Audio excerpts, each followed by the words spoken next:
बिस्मिल्लाहिर्रहमानिर्रहीम अस्सलाम वालेकुम। Welcome back to my channel. आज की जो वीडियो है इसमें मैं बताऊंगी कि आपने कम टाइम के अंदर किस तरह से अपना एमडी कैट का मैक्सिमम सिलेबस कवर करना है।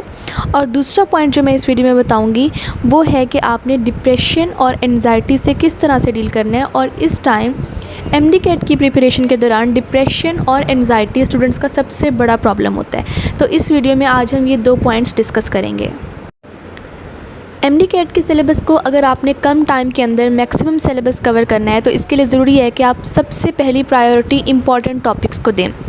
अब इम्पॉर्टेंट टॉपिक्स कौन से हैं, मैं अपनी पिछली वीडियो में ये बहुत डिटेल से बता चुकी हूँ कि एमडी कैट के लिए कौन से टॉपिक्स इंपॉर्टेंट हैं। तो आप मेरी पिछली वीडियो जाके देखें और उसमें मैंने ये बताया हुआ है कि बायो, फिज़िक्स, केमिस्ट्री, इंग्लिश के कौन कौन से टॉपिक्स मोस्ट इम्पॉर्टेंट हैं जो कि एमडी कैट में जिनकी वेटेज ज़्यादा है। इन टॉपिक्स को आपने ज़्यादा इनके ऊपर आपने फ़ोकस करना है, इनको बहुत अच्छे तरीके से प्रिपेयर करना है।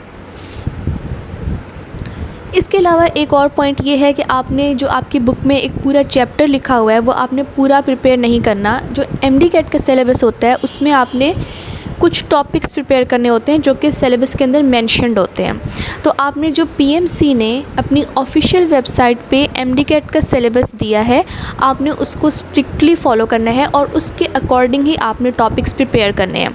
आपने पूरा चैप्टर प्रिपेयर नहीं करना है, इससे सिर्फ आपका टाइम वेस्ट होगा।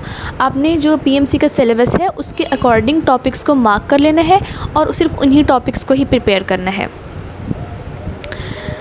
अच्छा, इसके अलावा अब आपने प्रिपरेशन तो करनी है टेक्स्ट बुक से, यानी पंजाब टेक्स्ट बुक से, फेडरल टेक्स्ट बुक से, या जो भी आपका रिस्पेक्टिव बोर्ड है उसकी बुक्स आपने प्रिपेयर करनी है। लेकिन उसके बाद जब आप रिवीजन करें ना, तो अगर आप रिवीजन करने के लिए भी एक दफ़ा दोबारा से बुक को खोलेंगे तो आपको ज़्यादा टाइम लगेगा। तो बेहतर है कि आप रिवीजन शॉर्ट नोट्स से किया करें। अब वो शॉर्ट नोट्स किस तरह से, मैंने अपनी पिछली वीडियोज़ में बताया है कि आपने एमडी कैट के लिए शॉर्ट नोट्स किस तरह से बनाने हैं। तो बेहतर है कि आप अपने हैंडमेड नोट्स बनाएं, या फिर अगर आपके पास टाइम नहीं है तो कहीं से नोट्स लेकर रिवीजन आप नोट्स से कर लें। इससे आपका टाइम भी बच जाएगा और आप कम वक्त में मैक्सिमम सिलेबस कवर कर लेंगे। ये पॉइंट मैं दोबारा भी बता रही हूँ कि आपने बेहतर है कि आप जब पहली दफ़ा कोई टॉपिक का कोई लेक्चर लें तो उस लेक्चर से आपने अपने ही नोट्स बनाने हैं। जो आपके अपने हैंड रिटन नोट्स होंगे वो बेस्ट है। लेकिन अगर टाइम नहीं मिल रहा तो फिर आप किसी भी सोर्स से नोट्स लेकर, पहले आपने बुक से ही करना है, तैयारी आपने सारी अपनी टेक्स्ट बुक से ही करनी है। लेकिन जो रिवीजन है वो अगर आप शॉर्ट नोट से कर लें तो आपकी कम टाइम में मैक्सिमम रिवीजन हो जाएगी। अच्छा, एक और बात जो यहाँ पर बताना इम्पॉर्टेंट है वो ये है कि आपको किसी भी टॉपिक को क्रैम करने की ज़रूरत नहीं है वर्ड टू वर्ड, जैसे हम एफएससी में करते थे कि पूरा लाइन टू लाइन और वर्ड टू वर्ड हम एक टॉपिक याद करते थे और उसको एज इट इज़ हम पेपर में लिखते थे। अब एमडी कैट में आपने ना ही कोई लॉन्ग क्वेश्चन अटैम्प्ट करना है, ना ही आपने कोई शॉर्ट क्वेश्चन अटैम्प्ट करना है। आपने सिर्फ एमसीक्यूज़ सॉल्व करने हैं। तो उसके लिए आपको वर्ड टू वर्ड कोई भी टॉपिक प्रिपेयर करने की ज़रूरत नहीं है। अब आपने करना क्या है, आपने एक टॉपिक को सिर्फ रीड करना है और फिर उसको समझना है, उसका कॉन्सेप्ट बिल्ड करना है और फिर आपने उसको अपने माइंड में अपनी वर्डिंग में रिवाइज़ करना है। ठीक है, ये बिल्कुल एफएससी से मुख्तलिफ है। एफएससी में हम लोग वर्ड टू वर्ड किसी टॉपिक को प्रिपेयर करते थे। एमडी कैट में आपने एक टॉपिक को रीड किया और उसके बाद आपने उसका कॉन्सेप्ट अपने माइंड में बिठाया और आपने उसको रिवाइज़ किया अपनी ही वर्डिंग में। तो इससे आपको कम टाइम लगेगा और आपकी तैयारी भी अच्छी हो जाएगी, रिवीजन भी अच्छी हो जाएगी। एक और पॉइंट जो यहाँ पर इम्पॉर्टेंट है वो ये है कि डोंट ओवरबर्डन योरसेल्फ।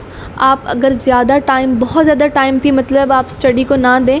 आप अपनी सेहत का भी ख्याल रखें, क्योंकि अगर आपकी सेहत ख़राब होगी तो आप टेस्ट में अच्छा परफॉर्म नहीं कर पाएंगे। तो इसलिए सिर्फ उतना ही पढ़ें जितना आप एक दिन में पढ़ सकते हैं। अच्छा, एक और चीज़ जो आपकी स्टडी की एफिशिएंसी को बढ़ा सकती है वो है ब्रेक लेना। मतलब 1 घंटे की अगर आपने 1 घंटा पढ़ लिया तो उसके बाद आप एक छोटा सा ब्रेक ले लें, उसके बाद आप दोबारा 10 से 15 मिनट के बाद दोबारा पढ़ने बैठें। इस तरह अगर आप पढ़ेंगे तो आपकी पढ़ाई की एफिशिएंसी ज़्यादा होगी, आप ज़्यादा अच्छे तरीके से पढ़ सकेंगे।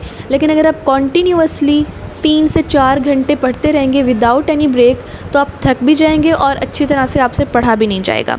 तो बेहतर है कि आप पढ़ते हुए हर घंटे के बाद 10 से 15 मिनट का ब्रेक ले लें। एंजाइटी और डिप्रेशन से डील करने का सबसे बेस्ट तरीका ये है कि जो आपका फ़ारिग टाइम है वो आप अपने पेरेंट्स के साथ गुजारें, अपने पेरेंट्स से बातें करें और उन लोगों से बातें करें जो आपको एनकरेज करते हैं, ठीक है। और ये भी एक बहुत इंपॉर्टेंट फैक्टर है कि नेगेटिव लोग जो आपको डिस्करेज करते हैं, जो आपको कहते हैं कि आप नहीं कर सकते, उनसे आप दूर रहें। एक और बहुत इंपॉर्टेंट चीज़, एमडी कैट की तैयारी के दौरान स्टूडेंट्स अपने आप को दूसरों से कंपेयर करना स्टार्ट कर देते हैं। तो ये देखते हैं कि उनके क्लास फेलोज़ ने ज़्यादा अच्छी तैयारी की हुई है, उनके टेस्ट में ज़्यादा अच्छे मार्क्स आ रहे हैं। ये चीज़ स्टूडेंट्स को डिप्रेशन में ले जाती है। आपने किसी से भी अपने आप को कंपेयर नहीं करना, आपने सिर्फ अपने आप को देखना है कि आपकी कितनी तैयारी है। दूसरे बंदे ने 3 दफ़ा सिलेबस कवर कर लिया, 4 दफ़ा सिलेबस कवर कर लिया है, इस चीज़ से आपको कोई फ़र्क नहीं पड़ने वाला। आपको फ़र्क तब पड़ेगा जब आपकी तैयारी अच्छी होगी, ठीक है। आपका मुकाबला सिर्फ आपसे है, तो आपने अपनी तैयारी पे फोकस करना है। आपने दूसरों से नहीं पूछना कि आपने कितना कवर कर लिया, आपकी कितनी तैयारी होगी, आपके टेस्ट में कितने मार्क्स आए हैं। ये सब चीज़ें आपके लिए इम्पॉर्टेंट नहीं हैं। एक और चीज़ जो स्टूडेंट्स को बहुत ज़्यादा डिप्रेशन में ले जाती है वो है कि जो आप डिफरेंट एकेडमीज़ आपने ज्वाइन की हुई होंगी, तो वहाँ पर जब आप लोगों के टेस्ट होते हैं तो वहाँ पर स्टूडेंट्स के अक्सर एमसीक्यूज़ बहुत ज़्यादा गलत होते हैं। किसी के 10 गलत हो जाते हैं, किसी के 20, किसी के 15, इस तरह से। तो ये जो क्लास टेस्ट होते हैं ये सिर्फ़ और सिर्फ आपकी एक प्रैक्टिस के लिए होते हैं। इन क्लास टेस्ट से आपके एमडी कैट के रिज़ल्ट पर कोई इफ़ेक्ट नहीं हो रहा होता। ऐसा हरगिज़ नहीं होता कि जो बच्चा क्लास टेस्ट में अच्छा परफॉर्म कर रहा है ज़रूरी है कि वो एमडी कैट में भी अच्छा परफॉर्म करे, और ऐसा भी नहीं होता कि जो क्लास टेस्ट में अच्छा परफॉर्म नहीं कर रहा वो एमडी कैट में भी अच्छा परफॉर्म नहीं करेगा। तो आपने क्लास टेस्ट के रिज़ल्ट से परेशान नहीं होना। अगर आप अपनी पूरी तैयारी कर रहे हैं, आपने अपना टॉपिक बहुत अच्छे से प्रिपेयर किया है, उसके बावजूद आपके 10 से 15 एमसीक्यूज़ गलत हो गए हैं, तो इसमें कोई परेशान होने वाली बात नहीं। ये एक बिल्कुल नॉर्मल सी बात है। जितने भी स्टूडेंट्स का एडमिशन होता है उनके जो एकेडमी के टेस्ट होते हैं उनमें इसी तरह से बहुत ज़्यादा एमसीक्यूज़ गलत होते हैं। अब वो स्टूडेंट्स करते क्या हैं, वो डिप्रेशन में जाने की बजाय अपनी उन गलतियों को देखते हैं, उन क्वेश्चंस को दोबारा सॉल्व करने की कोशिश करते हैं, टीचर के पास उन क्वेश्चन को लेकर जाते हैं, उनका सल्यूशन पूछते हैं, और जब अगला टेस्ट होता है तो वो अपनी पोजीशन को इम्प्रूव करते हैं। तो डिप्रेशन में जाने के बजाय आपके क्लास टेस्ट में जितने भी एमसीक्यूज़ गलत हों, चाहे 20 हों चाहे 30 हों, आपने उन क्वेश्चंस को दोबारा से देखना है, सॉल्व करना है, ठीक है। अपने टीचर से उनको डिस्कस कर लेना है ताकि जब दोबारा टेस्ट आए और जब आपका असल एमडी कैट हो तो फिर आप वो गलती ना करें। तो क्लास टेस्ट के मार्क्स देखकर डिप्रेशन में जाने की बिल्कुल ज़रूरत नहीं है। एक और इम्पॉर्टेंट पॉइंट है कि आपने नमाज़ें पूरी पढ़नी है और अल्लाह ताला से मैक्सिमम दुआ करनी है अपने मकसद की कामयाबी के लिए, क्योंकि अगर एक तरफ 50% आपकी मेहनत मैटर कर रही होती है तो 50% दुआ भी मैटर कर रही होती है।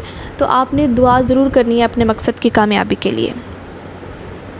इसके अलावा बस मैं यही टिप दूँगी कि आप खुश रहें और अपने तैयारी के ऊपर पूरा फोकस रखें। आप किसी की बात ना सुने, किसी की नेगेटिव बातों पर ध्यान ना दें। कोई आपको डिस्करेज कर रहा है, कोई आपको कह रहा है कि आप ये नहीं कर सकते, तो आप इन चीज़ों पर बिल्कुल ध्यान ना दें। पूरा फोकस अपनी तैयारी पे रखें और खुश रहें।